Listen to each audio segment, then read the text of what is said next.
G'day, Aussie Bonsai Bloke, here you go.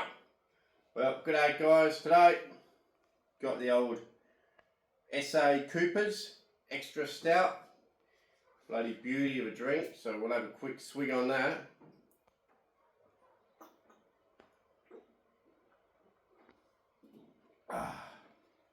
Oh man, that's good.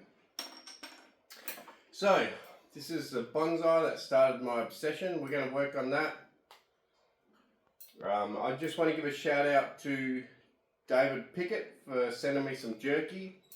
Him and his Mrs. Viki. I think she owns or runs or something a deli in Gawler in the Barossa, and they sent me some beef jerky, 4 packets, and it was bloody beautiful. I was going to do a opening on the camera, but guess what, I ate the whole bloody lot. So I might put in the comments in the description where that is, but yeah, anyway. Weather's been really bloody dry, really hot. Yeah, pretty hot, but really dry. We've had maybe half the average rainfall. There's rainfall meant to be coming this afternoon, 10 mils, so I'm just going to quickly head out and fertilise the lawn, and then I'll come back to work on the tree. So let's do that.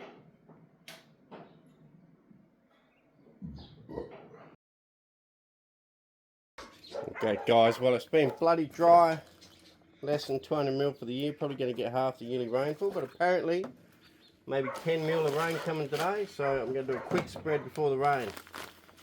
Some easy wet because she's getting pretty dry, 3 of those, a couple of bags of urea, 500 square meters of lawn,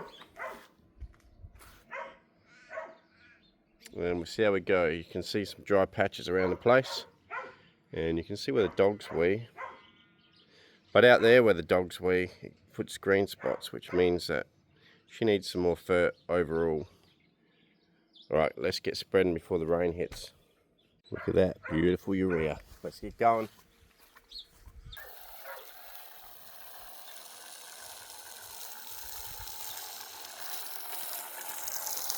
Bloody beauty, bloody beauty.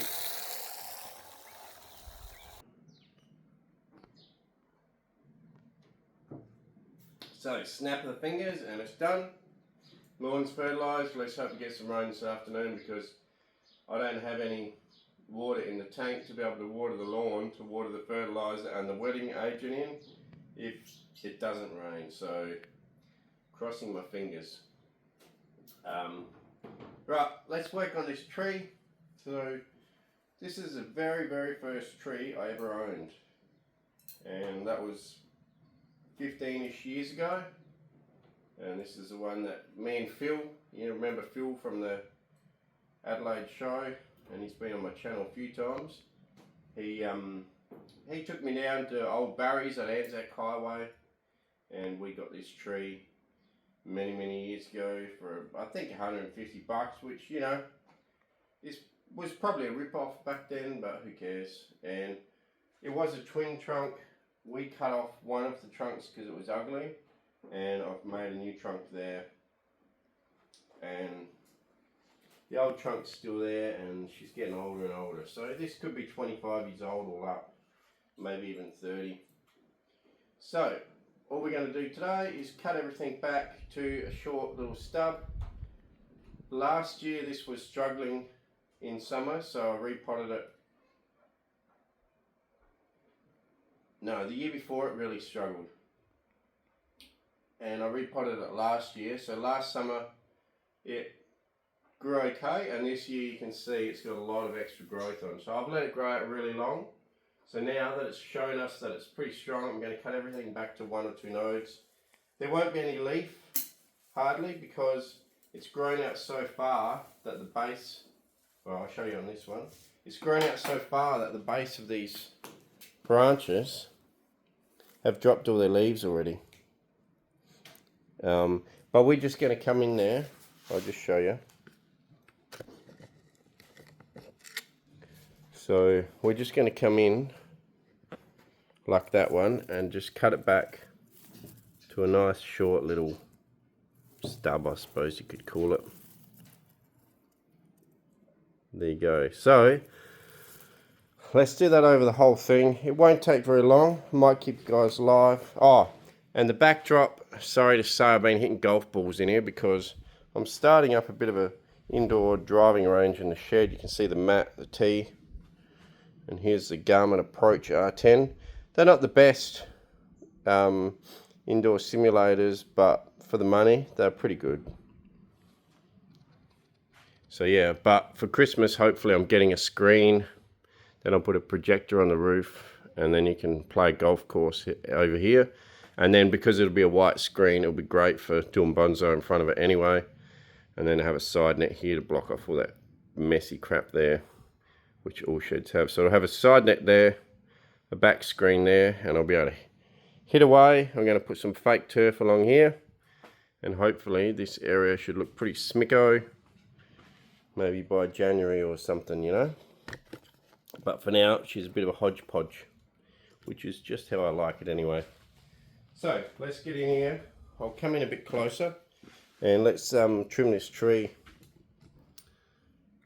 You'll be able to see, hopefully live, the whole thing. You can see I've kind of kept weeds under control, keeping the watering up to things. And it's time to get in here and just start chopping stuff back hard. And then we can hopefully get some branch division. And if you've got leaves like this, we're going to defoliate this one too, so that everything shoots back evenly. You've got leaves like this, you just come in here, hold the clump forward, pull it forward, and then cut, so that you're not cutting the tips of all the buds, but just above the buds, and you cut across and you're left with just that.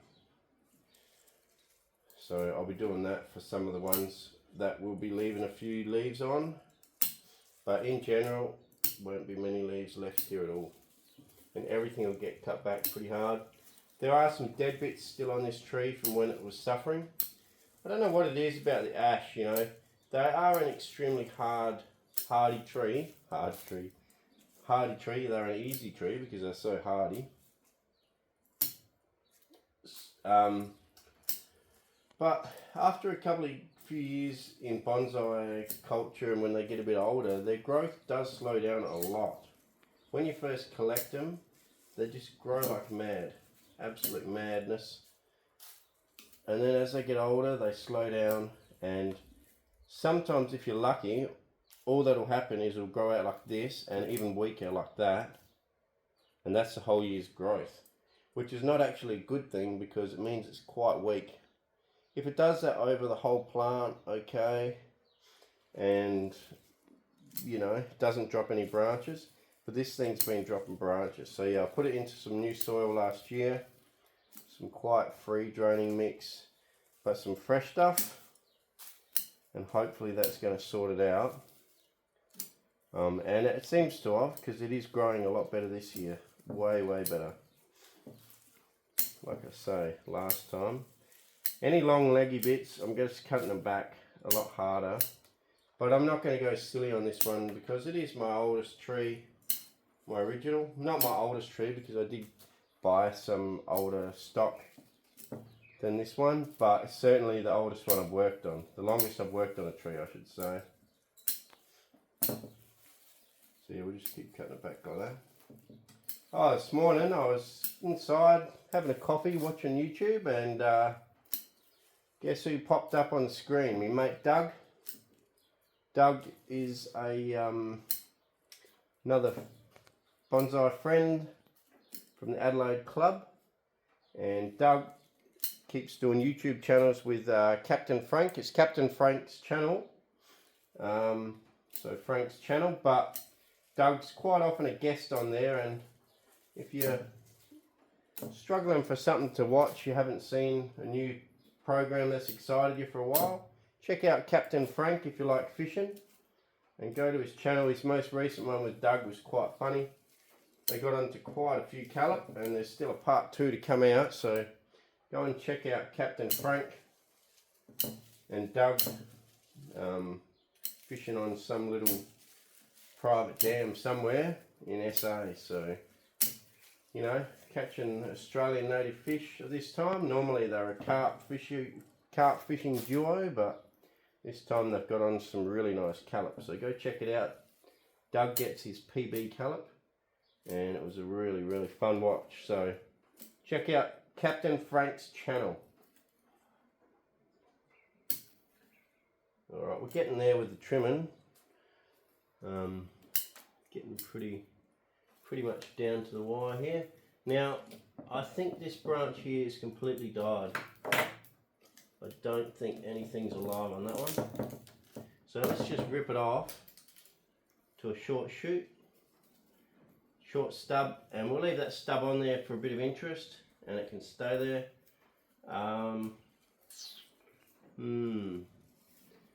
Do we let, question is, do we let something else there grow?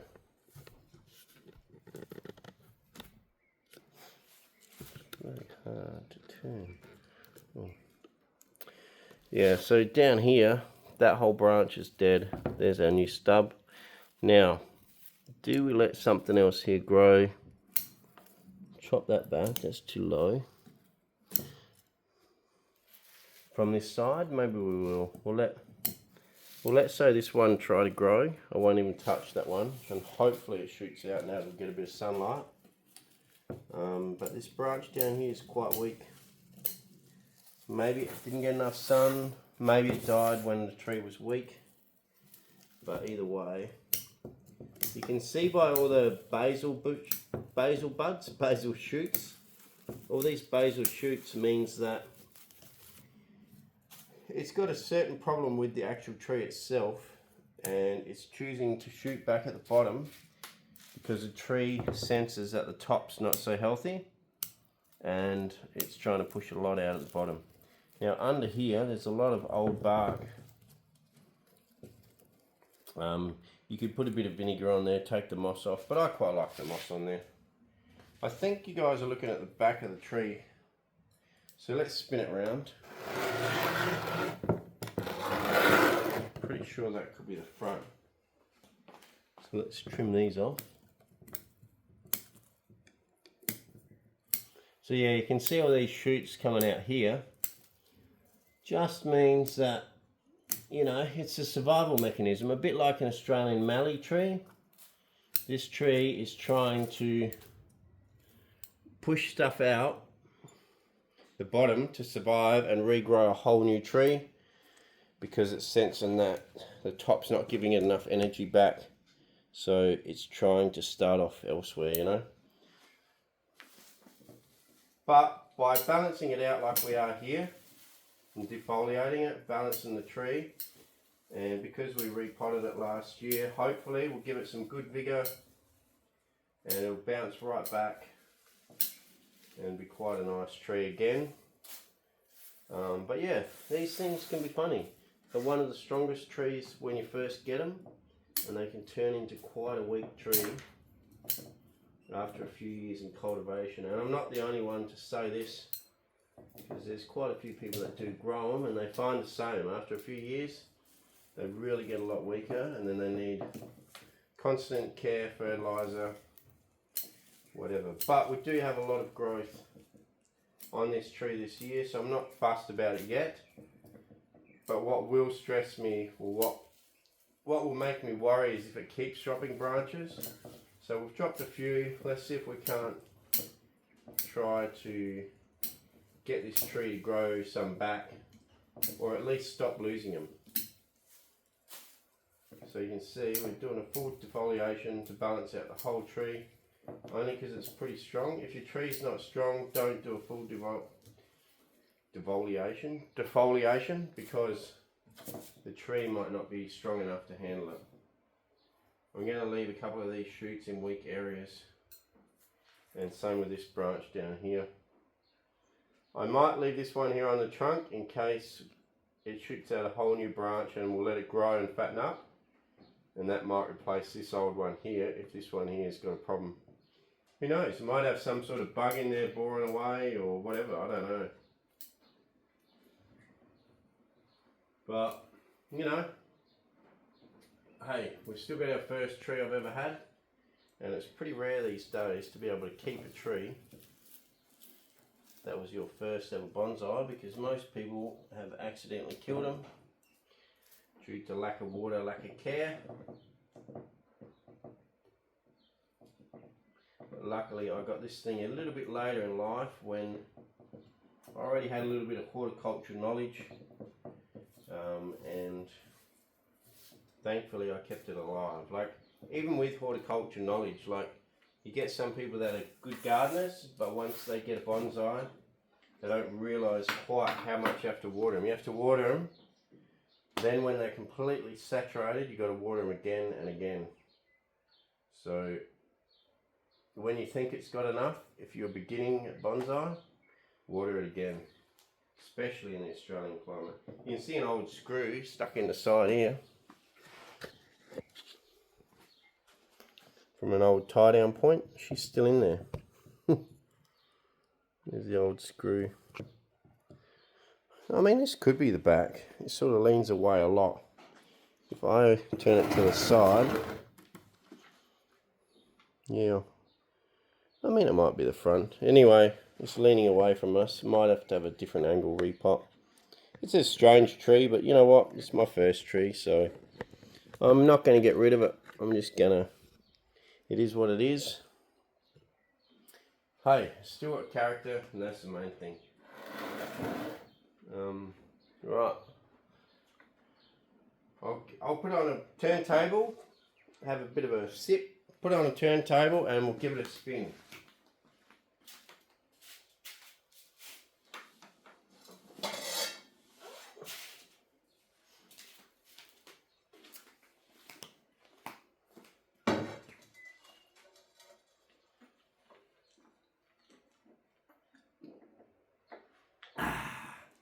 Bloody Coopers, bloody beauty. Oh, one thing I will say, we've had potentially our worst snake season ever here. Snakes everywhere.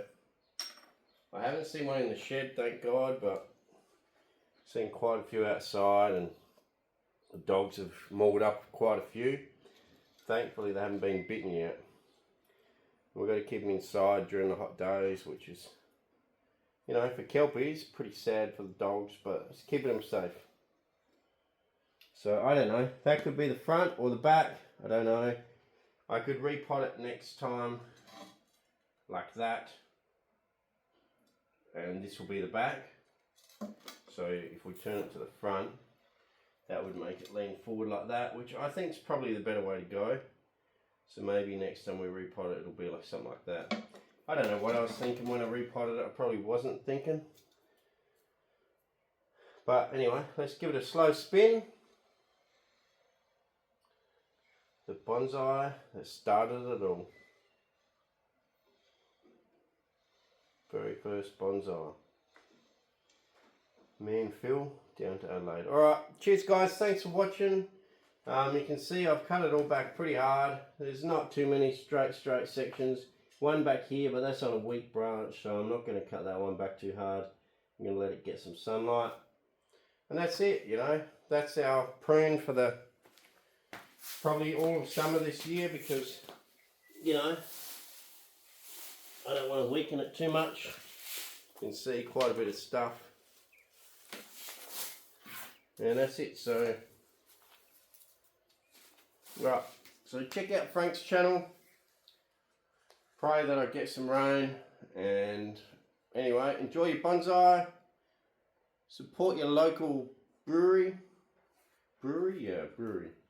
and enjoy yourself. So cheers, have a good Christmas. I'll still do some more videos before Christmas, but make sure you enjoy your holidays most of all. Alright, cheers guys, thanks for watching, and I'll catch you in the next one. Cheers.